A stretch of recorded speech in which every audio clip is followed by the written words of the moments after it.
टिकटकले हामीलाई सिस्टम नोटिफिकेसनद्वारा विभिन्न कुराको अपडेट गराइराखेको हुन्छ। टिकटक अपडेटसँगै हाम्रो भिडियो हामीले गरेका गल्तीहरू र हामीबाट भएका भाइलेसनहरूलाई पनि सिस्टम नोटिफिकेसनद्वारा हामीलाई बताइराखेको हुन्छ र हामी इङ्ग्लिसमा आएको कारणले गर्दा त्यसलाई पढ्न सकिराखेका हुँदैनौँ।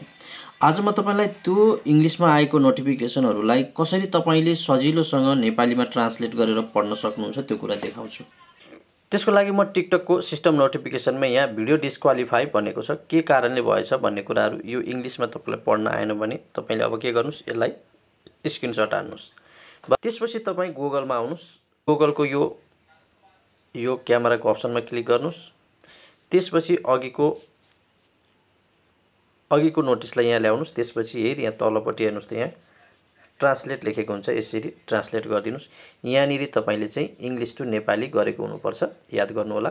अब यसमा तपाईले के भनेको रहेछ यसले भन्ने कुरा सजिलै तपाईले पढ्न पाउनुहुन्छ नेपालीमा।